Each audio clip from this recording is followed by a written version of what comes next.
Excited to be here. I love telling stories, but I also love happy endings and I love happy people. So please, you guys should be happy. A story is told of a young man who approached an old man. And the young man asked the old man, "Mr. Old Man, what will my future look like?" And the old man looked at the young man and said, "Look, there's a way we can tell." And the old man drew two circles, circle A and circle B. And the old man said, "Look, I'm going to release a grasshopper. If this grasshopper falls on circle A, your future will be successful. If this grasshopper falls on circle B, your future will be tragic." And so the old man released the grasshopper, and the grasshopper went circle A, circle B, circle A, circle B, front, back, up, down, circle A, circle B, front, back, circle A, circle B, circle A, circle B. This grasshopper was going to get tired on circle B. This young man grabbed it and placed it on circle A. And the old man looked at him and asked, "Mr. Young Man, why did you do that?" And the young man looked at the old man and said, "Mr. Old Man, I cannot stand here and watch a mere grasshopper trying to determine my future, that my future is going to be tragic. I had to grab it and place it where it belongs, that my future has to be a bright future." And so that is my story. I was born and raised in Korogocho. It's one of the poor neighborhoods in this country, the third largest slum in Nairobi. Poverty and poverty-related problems, very unforgiving environment. And so growing up in that kind of a situation, there are two things that normally happens. You either become helpless and hopeless, or you can also say, "I do not want to be in this kind of situation." And so I grew up in Korogocho, a family of 9 kids. My dad and mom, amazing people. My siblings are amazing people. And like people growing up in Korogocho, we grew up in poverty, but that's me many years ago, I'm told. I'm not sure, but I'm told. That's me many years ago. And that's Korogocho, just 10 kilometers from the city center. And when you go there, you find there are many people who've given up. They become helpless and hopeless, like I did say. But there are also very exciting stories of people who've been able to come out of Korogocho. And so when I growing up in Korogocho, I realized that this is not where I want to be. This is not the environment that I require. This is not where I need to grow up in. And so I tried to do my best. And one of the things I actually figured out was that education was the only thing that could get me out of that kind of a situation. And so I went to primary school called Babadogo School. It was then the largest primary school, East and Central Africa. Classes, we had like a ratio of 1 teacher to about 100 students or something like that. It was really, really interesting. Part of it for me was a great challenge because my parents could not afford, school fees and, books that were required and all that. And so what I did, I befriended one of my deputy school teachers, had a son in our school. And so I devised a mechanism of becoming his friends, a strategy to become his friends, because the teacher could buy his son books. My parents could not afford that. So I befriended him, and that way we could do assignments together, we could do homework together, we could do stuff together. Sometimes the head teacher could even invite us to his office to sit there, because sometimes he couldn't do homework in class. He could invite us to his home, because back at home I couldn't do homework. We only lived in a single room, 9 kids, and we used to use tin lamps. These days at least there's electricity. We used to use tin lamps, where if someone coughs, you can't do your homework. If the guests come, you have to postpone anything else that you're supposed to do. And so, I befriended this, my deputy head teacher's son, and we became friends, and we were competing in class. He would be number 1, I would be number 2, I would be number 1, he would be number 2, like that, until I finished class 8, my certificate, and I emerged tops, and I was called to a national school. But this was supposed to bring a lot of joy, but then it also brought a lot of pain, because my parents again could not afford to pay for me to go to a national school. And so there were suggestions that I should go, maybe start maybe join a technical school or join mechanics.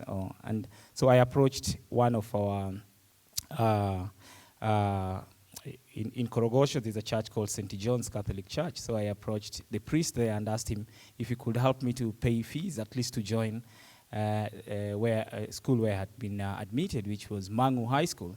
And he said they cannot afford. And so I kept talking to different people to see if they could help me, because my parents truly believe in education, but they could not afford. And so I spoke to a few people, and then eventually the priest, there was someone who was visiting from Italy, and then the priest talked to them, and then they say, yeah, we can pay for him, but not at the national school. So I missed the opportunity to go to national school. I had to wait for second option, which was to go to Dagoretti High School, which was the provincial school. Then so I went to Dagoretti High School.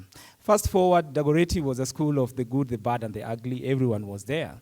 Some were very rich, some were very poor, some were from the rural area, some were from the city. But it was the provincial boarding boys school in Nairobi, so everyone wanted to go there if you didn't want to go outside Nairobi. But I remember my dad told me when I was joining Dagoretti High School, because we took a bus together with my dad, and we were carrying a heavy box. And Dagoretti, when you alight at the bus stop, and you have to walk like a couple of kilometers before you get to the school. And there were many people driving up that way. So some students were being driven for admission. And so my dad told me when we arrived, he told me, look, don't look at anything else. Just work hard. And remember, you are here, maybe because you've worked hard before, but also because people wish you well. Fast forward, I completed Dagoretti High School, joined what's called University of Nairobi, was supposed to do medicine. I ended up doing Bachelor of Commerce, Finance. I graduated then, but when I graduated, I also went back to Korogocho because I felt I needed to give back, because people really supported me to go through education. And when I completed, like I said, I went back to Korogocho. We started different projects, and like I said, for me, there was the way Korogocho was, but I also wanted to change it to be the way we wanted it to be a place we could call home. So we started different projects. We started a project called Miss Korogocho, a girls' education and empowerment project back there. We started the first community radio called Coach FM. We started a number of initiatives, including the most recent one, the Youth Congress. But I say that because I realize how important it is for you to shape your own destiny, because many years later, I see people going down to Korogocho, not to see poverty, when it appears on news, it's not about crime, it's not about helplessness and hopelessness, but people are going down there now to see the great projects that young people have initiated. Oh, Korogocho, there's a community radio. When you talk about Korogocho, there's a girls' empowerment and education project. When you talk about Korogocho, there are many things. As recent as last year, young people came together and started the skating club. Now there are young skaters in Korogocho, a place where people never imagined that anything could happen. I've been able to win, a couple of awards. 2013, I was named one of the 50 emerging leaders in the world. I won the Crans Montana Young Leader of the Year. I won the Best Communicator in Kenya. I was named one of the UN Persons of the Year. This year I was named Africa Youth Leader of the Year. And just the other day, UN Africa Renewal, I was named one of the 3 young achievers. And how I've been able to get there, I think for me it's about 3 Ds. That life is about dream. It starts in the mind. Napoleon Hill says, if the mind can conceive it, you can achieve it. So it's dream, regardless of where you are, dream of whatever you want to be. Dream is extremely important. So you have to imagine where you want to be, what you want to become. And so growing up for me, I imagined where I wanted to be. I imagined what I wanted to become. And so if you have a dream, never lose it. Keep chasing your dream. And so the second thing for me, the second D for me, that was my first D, because I talk about my approach of 3 Ds. So the first D is dream. My second D is determination. It's extremely important that you can dream, but if you don't wake up to chase your dream or to follow your dream, it's just that. It's just but another dream. If you dream that you've gotten millions and you never wake up to go and get those millions, then you'll just wake up the same way you were the previous night. So determination is extremely key. You have to do everything that is within your powers to make sure you achieve your dreams. And they say determination is power. The only difference between achievers and people who don't achieve is just determination. give your all, keep pushing. My mother says that if you keep hanging around a barber long enough, you will get a haircut. So keep doing your best. Keep doing your best. You will surely achieve your dream. And the third D for me is about discipline. You really, really need to make sure you do whatever it takes to achieve what you want by making sure that you put in the work that is needed, time that is required. It's extremely important, because unless you do that, unless you're disciplined, then you can never achieve anything. Narendra Modi is the Prime Minister of India. He has everything, security aid, resources, and all that. But Narendra Modi, I was reading his biography, he sleeps for 3 hours. So I keep asking myself, someone without titles like myself, why should I sleep longer hours? So it is, it is extremely important that you have the discipline that, that is required for you to achieve your dream. And not only that, I think it's also important to go back and help other people also to dream and also to realize their dreams. And so what I've done, I've gone back to Korogocho and I've initiated a couple of projects. I started Obonyo Foundation also to give other young people a chance to get an education so that they can be able to dream, but also to find ways of realizing their dreams through education. I support sports and talent, also to help young people to dream, but also to find ways of achieving their dreams. Thank you so much, and God bless you.